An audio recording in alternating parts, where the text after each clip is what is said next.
students, today in this video we are going to understand questions and answers of your lesson 2 Last Spring written by Anish Jung। आज के इस video में हम question and answer सीखने जा रहे हैं। इसके प्रोज का वीडियो का पार्ट 1 और पार्ट 2 हम पहले जारी कर चुके हैं, जिसमें कि आप पूरी डिटेल में इस लेसन के प्रोज या स्टोरी को समझ सकते हैं। इस स्टोरी या प्रोज का वीडियो की लिंक आपको इस वीडियो के डिस्क्रिप्शन में मिल जाएगी, यदि आपने अभी तक इन पार्ट 1 और पार्ट 2 को नहीं देखा है तो। चलिए अब इस लेसन के क्वेश्चन आंसर को हम समझते हैं। सेक्शन फर्स्ट में आपको थिंक एज यू रीड के सेक्शन में आपको जो क्वेश्चन आंसर दिए गए हैं आपके बुक में देख सकते हैं। आप टेक्स्ट बुक के बीच बीच में इस तरह के क्वेश्चन दिए रहते हैं और उनके अथवा में जो भी क्वेश्चन आपके CBSE या MP बोर्ड या जिस भी बोर्ड में आए रहे होते हैं वो सभी हम इसके अथवा में भी दे रहे हैं, ताकि आप परीक्षा की तैयारी बहुत अच्छे से कर सकें। यदि आपने MP इंग्लिश क्लासेस को सब्सक्राइब नहीं किया है तो सब्सक्राइब जरूर करें, ताकि आने वाले वीडियो आपको जल्दी से जल्दी मिल सकें। चलिए फर्स्ट क्वेश्चन देखते हैं हम। What is Saheb looking for in the garbage dumps? Where is he and where has he come from?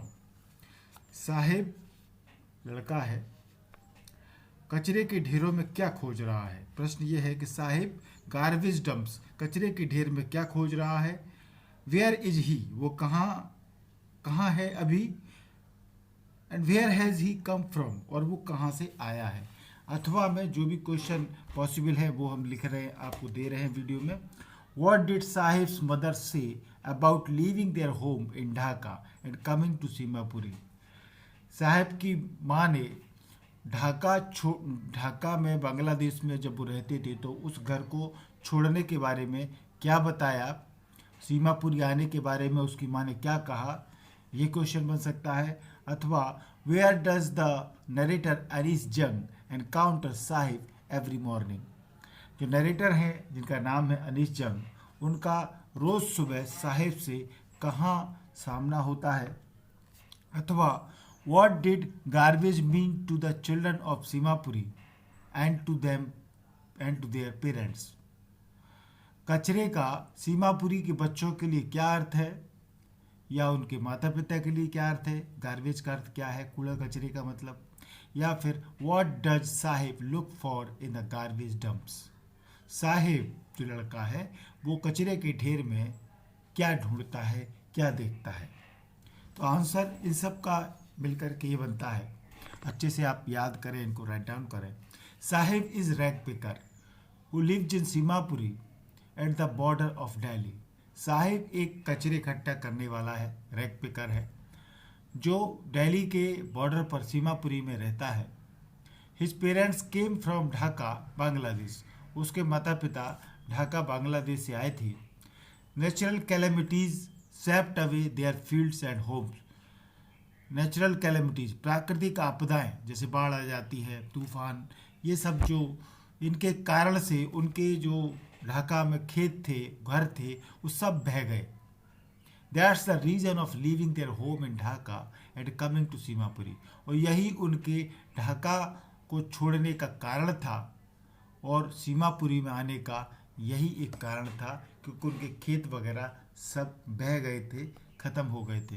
The narrator Anees Jung encounter Sahib searching for gold in the garbage dumps of her neighbourhood.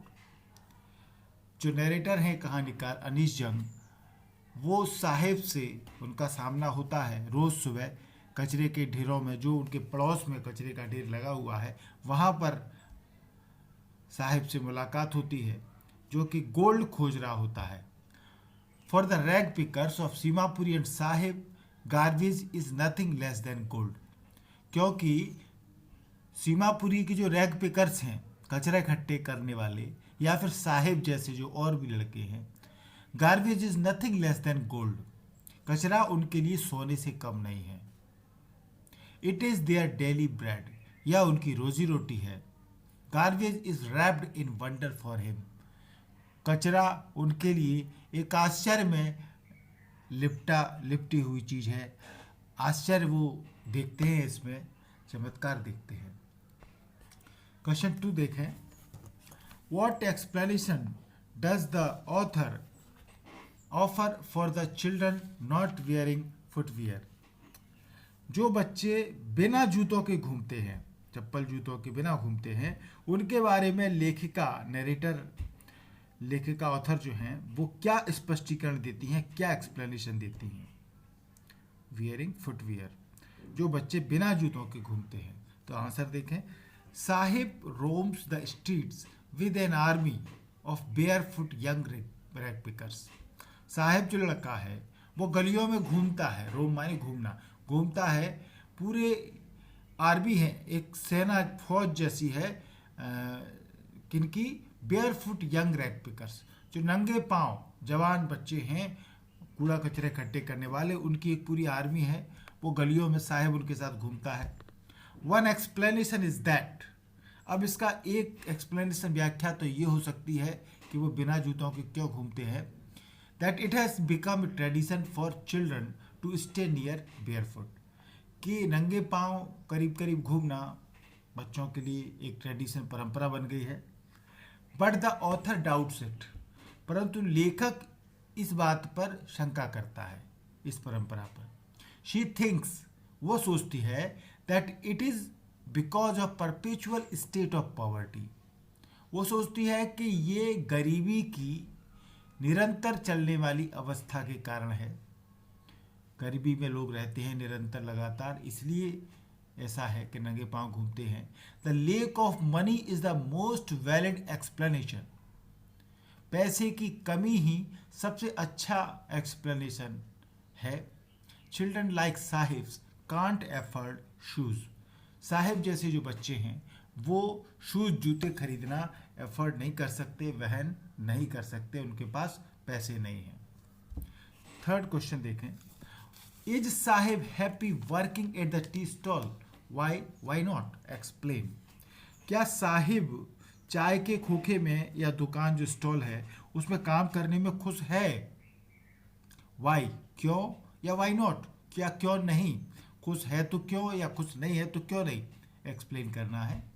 अथवा हमें question ये बन सकता है, how does Saheb feel working in a tea stall, is he happier there. क्या साहिब चाय की दुकान पर काम करने में खुश है, किस प्रकार से खुश है, क्या वहाँ वो खुश है। आंसर देखें।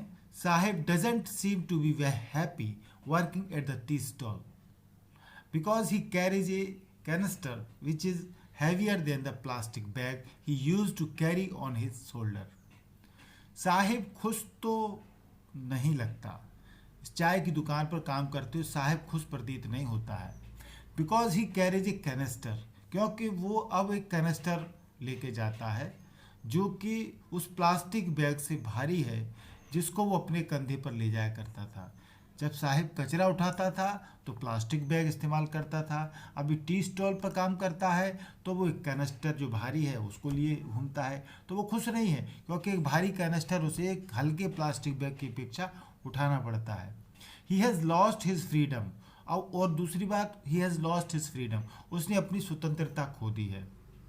ही is no longer his own master, अब वो खुद का मालिक नहीं है, क्योंकि जब कचरा उठाता था तो वो खुद का मालिक था, जो काम करना है करे, अपनी मर्जी है करे न करे। ही इज समवन सर्वेंट, परंतु अभी वो किसी का नौकर है। Fourth question, what makes the city of Firozabad famous.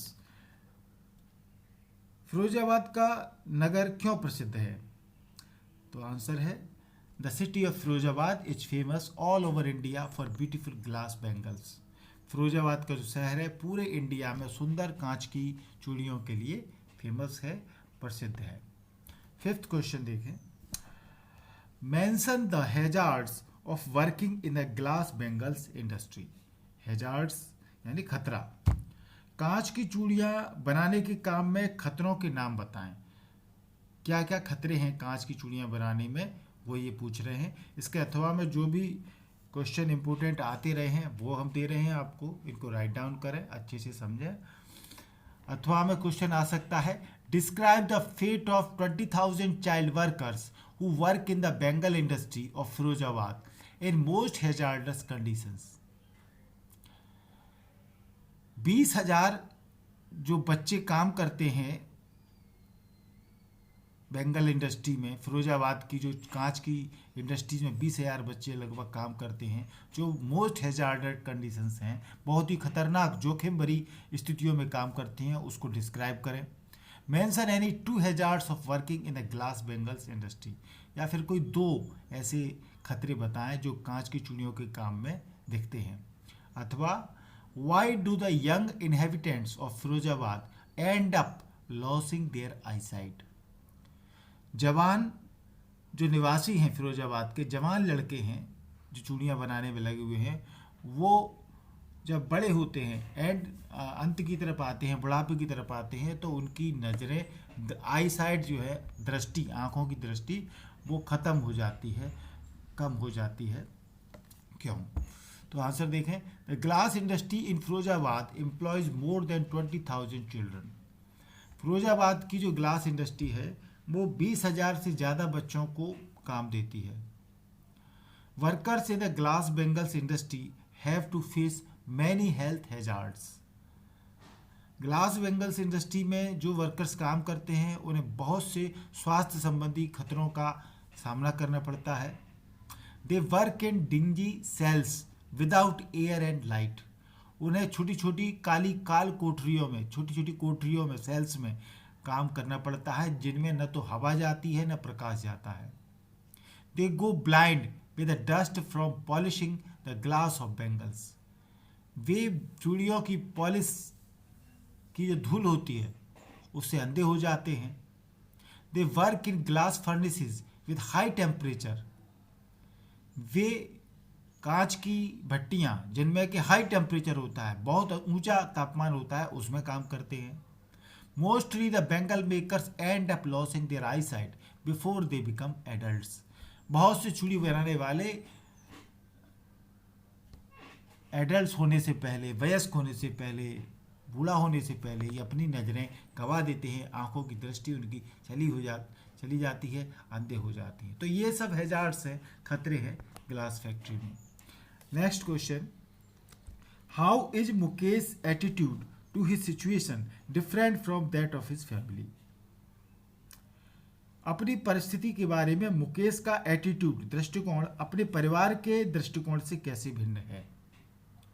Mukesh का जो एटीट्यूड है वो अपने फैमिली के एटीट्यूड से किस प्रकार भिन्न है।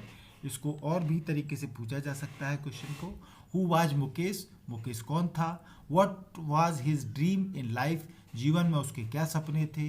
What did he do to achieve it, वो इनको कैसे प्राप्त कर सकता था। या फिर what was Mukesh dream, Mukesh का सपना क्या था। In your opinion did he achieve his dream, आपकी राय में क्या वो अपना स्वप्न पूरा करेगा, प्राप्त करेगा। How in your opinion can Mukesh realise his dream, आपकी राय में मुकेश अपने ड्रीम को कैसे पूरा करेगा। तो ये क्वेश्चन बनते हैं, आंसर देखते हैं। Young Mukesh belong to a family of bangle makers in Firozabad. जो जवान मुकेश है लड़का, वो फिरोजाबाद की चूड़ियाँ बनाने वाले एक परिवार को बिलोंग करता है। He didn't like the profession of Bengal making, वो चूड़ियाँ बनाना उसको पसंद नहीं करता था वो। But his family believed that they are destined to work as glass Bengal makers, परंतु उसकी फैमिली ये विश्वास करती है कि उनका जो भाग्य है वो कांच की चूड़ियाँ बनाने के लिए ही है। No man can change it, कोई भी उनकी इस स्थिति को बदल नहीं सकता है। Mukesh entertained new dreams, Mukesh ने नए स्वप्न सोचे, देखे।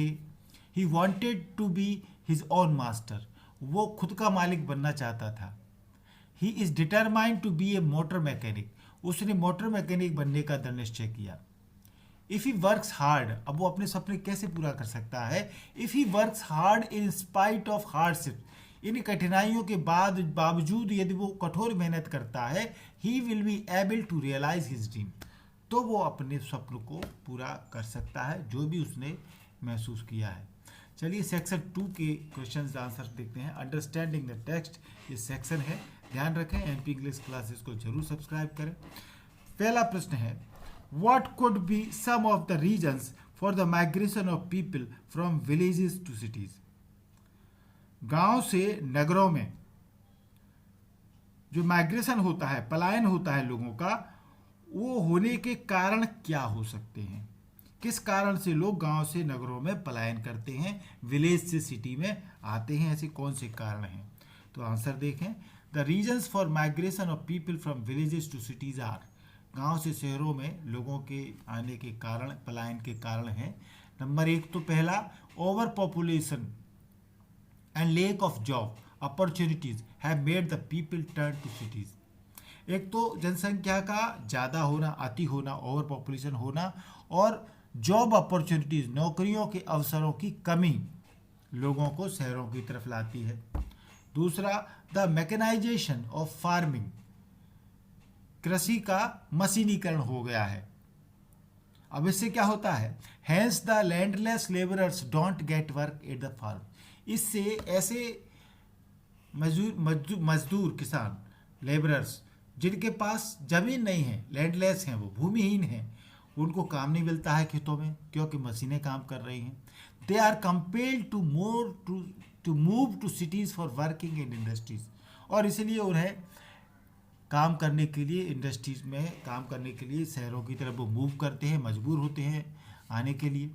तीसरा, the destruction of traditional arts and craft in the villages, गांव में परंपरागत जो आर्ट क्राफ्ट के धंधे थे वो ख़त्म हो गए, विनाश हो गया, डिस्ट्रक्शन हो गया उनका, क्योंकि उनके लिए बाजार नहीं था। They need bigger markets for their products, क्योंकि उनको उनके प्रोडक्ट के लिए बड़े बाजार की आवश्यकता। तो फिर वो बड़ा बाजार कहाँ मिलता है? शहर में मिलता है, तो वो शहर आते हैं। चौथा कारण हो सकता है, some people are attracted by the glamour of city life, कुछ लोग तो आजकल सिटी लाइफ के ग्लैमर के कारण से, चकाचौंध के कारण से आकर्षित होकर के गांव से शहर आते हैं। सेकंड क्वेश्चन देखें, would you agree that promises made to the poor children are rarely kept, क्या आप सहमत हैं कि निर्धन गरीब बच्चों से किए गए वादे शायद ही कभी पूरे किए जाते हैं? Why do you think this happens in the incidents narrated in the text? आपके विचार में इस लेसन में, टेक्स्ट बुक के लेसन में जो बताई गई कुछ घटनाओं में ऐसा क्यों होता है, इसको एक्सप्लेन करना है। निर्धन बच्चों से किए गए वादे शायद ही कभी पूरे किए जाते हैं। तो आंसर देखें, yes I agree the promises made to the poor children are rarely kept. पूछा गया है कि आप सहमत हैं, तो हमने बता दिया यस, हाँ मैं सहमत हूँ उनके साथ जो वादे किए जाते हैं वो पूरे नहीं किए जाते हैं, ज़्यादा कदा ही एक आध पूरे होते हैं। We live in a hypocritical world, हम एक पाखंडी दुनिया में रहते हैं। हिपोक्रिटिकल यानी पाखंडी दुनिया, बनावटी दुनिया, झूठ बोलने वाली दुनिया, ऐसी दुनिया में रहते हैं। इन द टेक्स्ट, किताब में जब हम पढ़ते हैं, क्योंकि पूछा गया है क्वेश्चन में कि कुछ बातें बतानी हैं, किताब के इंसिडेंट्स बताने हैं, घटना बतानी है, तो बुक में, टेक्स्ट में क्या होता है? The narrator promise to Sahib that she would start a school, लेखिका साहिब जो लड़का है उसको वादा करती है कि वो उसके लिए स्कूल स्टार्ट करेगी, स्कूल बनाएगी। And he will be able to read there, वो वहाँ पढ़ पाएगा, साहिब वहाँ पढ़ पाएगा। But she did not mean to build a school, परंतु उसका आशय स्कूल बनाने का है ही नहीं था उसका आशय। It is an insincere promise, ये एक झूठा वादा दिया गया था उसको। The government has made laws, सरकारें कानून बनाती हैं, but the children of 10,000 rag pickers of Seemapuri expose the hollow claims of the authorities, परंतु जो सीमापुरी में 10,000 कचरा इकट्ठे करने वाले बच्चे हैं, वो सरकार की अथॉरिटीज़ जो है उनके होलो क्लेम्स यानी खोखले दावों को एक्सपोज करती हैं, खोल देती हैं, उनकी पोल खोल देती है सरकार की। Rag pickers of Seemapuri and the child workers in the glass industry of Firozabad have never been to schools, Seemapuri के जो कचरे इकट्ठे करने वाले हैं या फिर ग्लास इंडस्ट्रीज के जो मजदूर हैं, वर्कर फिरोजाबाद के, वो कभी स्कूल नहीं जा पाते हैं। They are the softest targets for exploitation, वे शोषण के लिए एक बहुत ही सॉफ्टेस्ट टारगेट्स हैं, बहुत मुलायम, कमज़ोर टारगेट हैं, लोग उनको ठग लेते हैं, उनका शोषण कर लेते हैं। The laws are not enforced, कानूनों को लागू नहीं किया जाता है। Moreover there is no political will, और इसके अलावा कोई राजनीतिक इच्छा शक्ति भी नहीं है। विल माने इच्छा शक्ति नहीं है राजनीतिक, जो इस काम को करे, स्कूल खोल दे, उनकी बातों को सुने। पुअर चिल्ड्रन आर हेल्पलेस, बेचारे बच्चे हेल्पलेस हैं, निसहाय हैं, कोई उनके लिए मदद नहीं है। थर्ड क्वेश्चन देखें, what forces conspire to keep the workers in bangle industry of Firozabad in poverty. कौन सी शक्तियां हैं, कौन सी फोर्सेज हैं जो कि चूड़ियों के उद्योग में काम करने वाले इन मजदूरों, कर्मियों, वर्कर्स को गरीबी, दरिद्रता में रखने की साजिश करती हैं, कंस्पायर करती हैं। ऐसी कौन सी ताकतें, शक्तियां हैं चूड़ियों के उद्योग में जो काम करने वाले मजदूर हैं उनको गरीबी में ही बनाए रखती हैं, दरिद्रता में बनाए रखने की साजिश करती हैं। अथवा इसके कई क्वेश्चन पूछे जा सकते हैं, बहुत इंपॉर्टेंट क्वेश्चन है। Little has moved with time in Firozabad says Anish जंग, व्हाई डज शी सी सो। ये क्वेश्चन बनता है क्योंकि लेसन में एक लाइन आती है, little has moved with time in Firozabad. Firozabad में समय के साथ बहुत कम परिवर्तन हुआ है। अनीश जंग भी कहती हैं, तो ये क्यों कहती हैं वो। अथवा why does the author say that the bangle makers are caught in a vicious web. लेखक क्यों कहता है कि जो बेंगल मेकर्स हैं, चूड़ी बनाने वाले, वो दुष्टों के जाल में, कुचक्र में फंस गए हैं। दुष्ट जो हैं, साहूकार हैं, बिचौलिए हैं, पुलिस वाले हैं, नेता लोग हैं, ब्यूरोक्रेट्स हैं, सभी तमाम इनके जाल में चूड़ी बनाने वाले फंस गए हैं। लेखक ऐसा क्यों कहता है। What are the problems faced by the bangle makers, ऐसी क्या समस्याएं हैं जो चूड़ी बनाने वाले जिनका सामना करते हैं। अथवा why could the bangle makers not organise themselves into a cooperative, चूड़ी बनाने वाले खुद को कोऑपरेटिव, सहकारिता में क्यों नहीं खुद को बदल सकते। या फिर एक लाइन आती है, कोट की गई है क्वेश्चन में, listening to them I see two distinct worlds in the context of Mukesh the bangle maker son which two world is Anees Jung referring to. Anish जंग एक बात इसमें लाइन आती है, उसको बता रही हैं कि उनको सुनकर के मैं दो अलग अलग दुनियाएं देखती हूँ। Listening to them I see two distinct worlds. तो मुकेश के संदर्भ में ये बात कही गई है, जो कि चूड़ी बनाने वाले का बेटा है। विच two world is Anees Jung referring to, तो यहाँ कौन सी ऐसी दो दुनिया हैं जिनकी कि अनीश जंग बात कर रही हैं। या फिर क्वेश्चन ये बहुत इंपॉर्टेंट है, इसको अलग अलग तरीके से पूछा जा सकता है। The life of bangle makers of Firozabad was full of obstacles which forced them to lead a life of poverty and deprivation discuss with reference to Lost Spring. Lost Spring जो लेसन है उसके रेफरेंस में ये एक बात कही गई है कि फिरोजाबाद के चूड़ी बनाने वालों का जो जीवन है वाज फुल ऑफ ऑब्स्टिकल्स, वो रुकावटों से भरा हुआ है। Which forced them to lead a life of poverty and deprivation, कौन सी ताकतें, शक्तियां उनको गरीबी में और उनको डिप्राइवेशन, वंचित रहने की जिंदगी जीने के लिए मजबूर करती हैं। ऐसी कौन सी रुकावटें हैं। अथवा describe the bangle makers of Firozabad, Firozabad के चूड़ी बनाने वालों को डिस्क्राइब करो, कैसा जीवन है उनका। How does the vicious circle of the sahukars and the middle man never allow them to come out of a wave of poverty, किस प्रकार से जो दुष्टों का चक्र है, विशियस सर्कल है, साहूकारों का, जो बिचौलिए हैं, मिडिल मैन, उनका, वो कभी उनको गरीबी से बाहर नहीं निकलने देता। तो इस संदर्भ में बताना है। आंसर देखें, Firozabad is famous for its bangles but there are certain vested interest and forces that conspire to keep the workers in the Bengal industry of Firozabad in poverty. Firozabad इसकी चूड़ियों के लिए प्रसिद्ध है, परंतु कुछ निश्चित वेस्टेड इंटरेस्ट हैं, निहित स्वार्थ हैं, लोगों के निहित स्वार्थ हैं कुछ निश्चित, जो ऐसी ताकतें हैं जो कि इन मजदूरों को गरीबी में बनाए रखती हैं। फिरोजाबाद के चूड़ी बनाने वालों के उद्योग गरीबी में ही चलता रहता है, गरीबी में लोगों को फंसाया हुआ है। अनीस जंग राइटली एनालिसिस, अनीस जंग जो लेखिका है वो बिल्कुल सही विश्लेषण करती हैं that there are two distinct worlds operating in Firozabad, कि फिरोजाबाद में दो तरह की दुनिया है, भिन्न भिन्न दुनिया हैं जो ऑपरेट करती हैं। The first world is the world of bangle makers caught in the wave of poverty. पहली दुनिया है चूड़ी बनाने वालों की दुनिया जो कि गरीबी के जाल में फंसी हुई है। The other world is of money landers, middleman and policeman who exploit and torment them.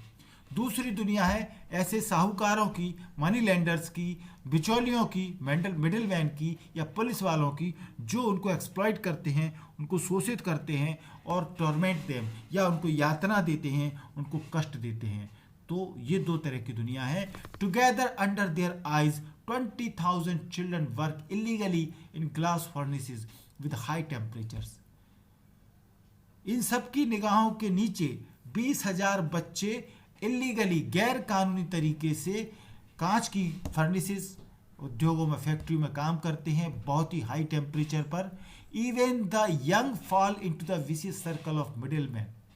जवान बच्चे जो हैं वो भी इन दुष्टों के, बिचौलियों की कुचक्र में फंसे हुए हैं। These agents trapped their fathers and forefathers as well. ये जो एजेंट्स हैं, बिचौलिए, इन्होंने उनके पिताजी, उनके दादा परदादा, फोर फादर जो हैं उनको भी जाल में फांस लिया था। If the young get themself organised, यदि वो जवान लड़के ऑर्गेनाइज होते हैं, संगठित होते हैं, मिलकर के खुद अपने आप में ऐसा कुछ करते हैं, आवाज़ उठाते हैं, they are hauled up by the police, तो पुलिस के द्वारा उनको घसीटा जाता है, पुलिस केस कर दिए जाते हैं उन पर। They have no dreams, no initiative, उनके कोई स्वप्न नहीं है, कोई इनिशिएटिव नहीं है, कोई नई शुरुआत नहीं कर सकते वो। They can't think of organising themselves into a cooperative, वे खुद को एक सहकारिता के रूप में भी ऑर्गेनाइज करने की नहीं सोच सकते। They are the softest targets for exploitation, वे शोषण का सबसे हल्का मुलायम टारगेट्स हैं इन लोगों के लिए। सेक्शन 3 में कुछ इंपॉर्टेंट क्वेश्चंस हैं, उनको आप जरूर देखें, ये भी आप नोट करें और उनको याद करें। पहला क्वेश्चन बहुत इंपॉर्टेंट है, Seemapuri is a part of Delhi yet meals away from it, give your views on the statement. Seemapuri Delhi का हिस्सा है पर बहुत मीलों दूर है दिल्ली से, इस बात को, स्टेटमेंट को आपको नज़र से एक्सप्लेन करना है। या फिर for the children it is wrapped in wonder, for the elders it is means of survival, what kind of life do the rag pickers of Seemapuri lead. बच्चों के लिए ये अद्भुत लिपटी हुई चीज़ है, कूड़ा कचरा के बारे में बताया गया है, अद्भुत का चीज़ है कूड़ा का ढेर, जबकि बड़ों के लिए ये जीवन संघर्ष है, जीविका चलाने का साधन है। तो रैग पिकर्स जो हैं सीमापुरी के, कूड़ा इकट्ठे करने वाले, वो किस प्रकार का जीवन जीते हैं। या फिर garbage is gold for the people of Seemapuri but for a child it is even more, justify the given statement relating it to Saheb and the barefoot rag pickers of Seemapuri. ये स्टेटमेंट दिया गया है जो साहेब और सीमापुरी के कचरा इकट्ठे करने वाले लड़के हैं उनके बारे में, इसको जस्टिफाई करना है कि जो गार्बेज है, कूड़ा कचरा, वो लोगों, सीमापुरी के लोगों के लिए सोना है, उन बच्चों के लिए गोल्ड है, लोगों के लिए सोना है, सॉरी, परंतु बच्चों के लिए इट इज़ इवन मोर, ये कुछ उससे भी कुछ ज़्यादा है। इसको डिस्क्राइब करना है, जस्टिफाई करना है स्टेटमेंट को।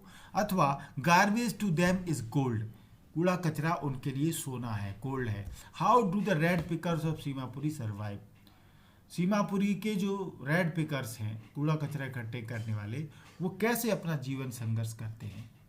तो आंसर देखें, बहुत इंपॉर्टेंट क्वेश्चन है। लॉन्ग, आप जानते हैं शॉर्ट क्वेश्चंस भी पूछे जाते हैं पेपर में, लॉन्ग आंसर क्वेश्चन भी पूछे जाते हैं, तो ये एक लॉन्ग आंसर क्वेश्चन आंसर आपके लिए है जिसको आप ज़्यादा अच्छे नंबरों में आ सकता है। तो थोड़ा सा वर्ड शब्द सीमा भी बढ़ जाती है। तो सीमापुरी के लोगों की बात करें तो Seemapuri may be on the periphery of Delhi yet it is meals away from it. Seemapuri Delhi के सीमांत क्षेत्र हो सकता है, पेरीफेरी माने सीमांत क्षेत्र, सीमा पर हो सकता है, फिर भी ये दिल्ली से मीलों दूर है। Metaphorically it is little hell, व्यंग्यात्मक रूप से ये एक छोटा सा नर्क है, हेल है, नर्क से कम भी नहीं है। Rag pickers live in structures of mud, कूड़ा कचरा इकट्ठे करने वाले लोग मिट्टी के घरों में रहते हैं। They have roofs of tin and tarpaulin, उनकी जो घरों की छतें हैं मिट्टी के घरों की वो टीन टप्परों की हैं, टारपोलिन की है, पन्नी की जो लगी रहती हैं। There is no sewage, drainage और रनिंग वाटर, कोई सीवेज नहीं है, पानी का निकास नहीं है, नालियाँ नहीं है, ड्रेनेज नहीं है, पानी नहीं है, उनके यहाँ पानी नहीं आता नलों में। द प्लेस स्टिंक्स, जो जगह है वो बदबू वाली है, बदबू देती है, stinks. It is N unimaginable that it is a part of Delhi the capital of India, और ये बिल्कुल ही अनइमेजिनेबल लगता है, अकाल्पनिक लगता है कि ये दिल्ली का हिस्सा है जो भारत की राजधानी है। वहाँ भी आसपास ऐसा चल रहा है। Seemapuri is a settlement of more than 10,000 rag pickers, Seemapuri 10,000 कचरा इकट्ठे करने वाले, उससे भी ज़्यादा लोगों के लिए सेटलमेंट है, रहने वाले लोग हैं वहाँ पर। Those who live here are squatters, जो यहाँ रहते हैं वे झोपड़पट्टी वाले हैं, स्क्वैटर्स हैं, झोपड़ियों में रहते हैं, जो कि who came from Bangladesh in 1971, जो 1971 में बांग्लादेश से आए थे। They live here without an identity and without permit, वे यहाँ बिना पहचान पत्र, बिना अनुमति के रहते हैं। They do have ration cards that enables them to vote and buy grain, उनके पास राशन कार्ड है जो कि उनको वोट देने का अधिकार देता है, अनाज खरीदने के लिए काम देता है। Food is more important for them than their identity, क्योंकि उनके लिए तो भोजन ज़्यादा इम्पोर्टेंट है, उनकी पहचान पत्र की अपेक्षा उनका फूड उनके लिए ज़्यादा इम्पोर्टेंट है। Children grow up in dirt to become partners in survival, बच्चे भी इसी धूल में बड़े होते हैं और अपने सर्वाइवल जीवन संघर्ष में हिस्सेदारी करते हैं बड़ों के साथ में। And survival in Seemapuri means rag picking, और सीमापुरी में यदि सर्वाइवल करना है, जीवन संघर्ष, जीवन को बढ़ाना है, तो उसका अर्थ है रैग पिकिंग, यानी कूड़ा कचरा काम करो, यही काम करो। An army of barefoot children appears in the morning, पूरे नंगे पाँव के बच्चों की एक सेना सुबह दिखती है। They carry their plastic bags on their shoulders, way plastic के बैग अपने कंधे पर लटकाए रहते हैं। दे डिसअपियर बाय नून, और दोपहर तक वो गायब हो जाते हैं, यानी काम पर निकल जाते हैं। Garbage has a different meaning for children, कूड़े कचरे का बच्चों के लिए अलग ही अर्थ है। फॉर देम, उनके लिए it is wrapped in wonder, ये अद्भुत आश्चर्य में लिपटी हुई चीज़ है, क्योंकि उनको कभी भी 1 रुपया, कभी 10 रुपया, कभी को बहुत भी महंगी चीज़ भी मिल सकती है, तो वो उसको अद्भुत समझते हैं, बड़ी बारीकी से कचरा इकट्ठा करते हैं। But for elders it is a means of survival, परंतु बड़े लोगों के लिए ये एक जीवन संघर्ष का ही साधन है। क्वेश्चन 2 है, Sahib full name is Saheb Alam, isn't it ironical, justify your answer. Sahib का पूरा नाम है साहिब आलम, क्या ये व्यंग्यात्मक नहीं है? अपना उत्तर बताएं। या फिर describe the irony in sahibs name, Sahib के नाम में क्या व्यंग्य है उसका डिस्क्राइब करो। तो आंसर है Saheb's actual name is Saheb Alam, Saheb का वास्तविक नाम है Saheb Alam, which means lord of the universe, जिसका अर्थ होता है पूरी दुनिया का स्वामी। But he doesn't understand its meaning, परंतु साहिब इसका अर्थ नहीं समझता है। इट इज क्वाइट आयरनिकल, ये पूरी तरीके से व्यंग्यात्मक है, that this Sahib Alam is a young barefoot rag picker, क्योंकि साहिब आलम जो है, जिसको दुनिया का स्वामी कहें, तो वो तो एक यंग बेयरफुट रैग पिकर है, एक जवान बच्चा है जो कि नंगे पांव कचरा इकट्ठा करता है। He scrounges for gold in the garbage dumps in Delhi, वो दिल्ली के कूड़ा कचरा के ढेर में सोना खोजता रहता है। थर्ड क्वेश्चन और लास्ट क्वेश्चन है, justify the title of the lesson Lost Spring. Lost spring इस लेसन का टाइटल है, तो इसको जस्टिफाई करना है, इसके शीर्षक को। आंसर है the lesson Lost Spring is an excerpt from Anees Jung's book entitled Lost Spring stories of stolen Childhood. ये जो लेसन है आपका लॉस्ट स्प्रिंग जिसका टाइटल है, ये एक अंश है, एक्सर्प्ट है, एक भाग है अनीस जंग की किताब जिसका शीर्षक है Lost Spring stories of stolen childhood. Stolen childhood, खोए हुए बच्चे, उनकी कहानियाँ इसमें बताई गई हैं, तो उसका एक पार्ट है। इन दिस लेसन, आपके इस लेसन में सी एनालिसिस, लेखिका ये विश्लेषण करती है that millions of children in India waste their childhood in rag picking और हैजार्डस इंडस्ट्रीज। इस पाठ में वो बताती हैं कि भारत में लाखों बच्चे अपना बचपन खो देते हैं कचरा इकट्ठा करने में या फिर खतरनाक जो इंडस्ट्रीज हैं उनमें काम करने में। Childhood is the spring of life. अब चूंकि बचपन जो है वो जीवन का बसंत होता है, स्प्रिंग का मतलब है बसंत, जो बहुत अच्छा मौसम होता है, खुशनुमा होता है, खुशी का प्रतीक होता है, तो जीवन का एक बसंत होता है बचपन।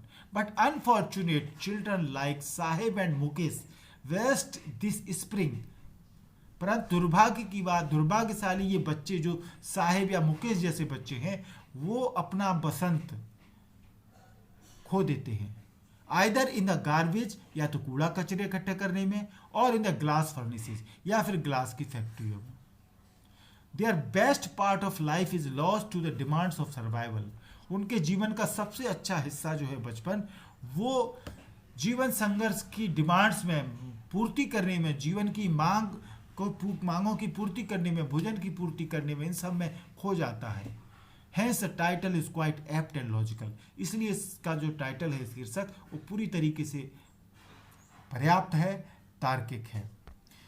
थैंक यू पूरा वीडियो देखने के लिए। अभी तक आपने एमपी इंग्लिश क्लासेस को सब्सक्राइब नहीं किया है तो जरूर सब्सक्राइब करें। सब्सक्राइब करना बहुत सरल है, लाल कलर से सब्सक्राइब लिखा हुआ होगा, इसको आप टच करेंगे, ये व्हाइट कलर में बदल जाएगा, चैनल सब्सक्राइब हो चुका है। बेल आइकॉन जरूर दबाएं, 3 ऑप्शन आएंगे, सबसे ऊपर के ऑप्शन ऑल को आप टच करेंगे तो जो भी वीडियो मैं बनाऊंगा वो तुरंत आपके मोबाइल पर नोटिफिकेशन के रूप में पहुंच जाएगा। इस वीडियो के डिस्क्रिप्शन में जरूर जाएं, इस लेसन का प्रोज एक्सप्लेनेशन आपको वहां मिल जाएगा। आप यदि हमारी एमपी इंग्लिश क्लासेस की प्लेलिस्ट में जाएंगे तो आपको grammar related, writing skill related बहुत सी वीडियो आपको मिलेंगे। वीडियो अच्छा लगा हो तो लाइक और शेयर जरूर करें ताकि हमारा प्रोत्साहन मिले, अच्छे से वीडियो आपको बनाएं। कोई प्रॉब्लम हो तो हमें कमेंट करके जरूर बताएं। Thank you.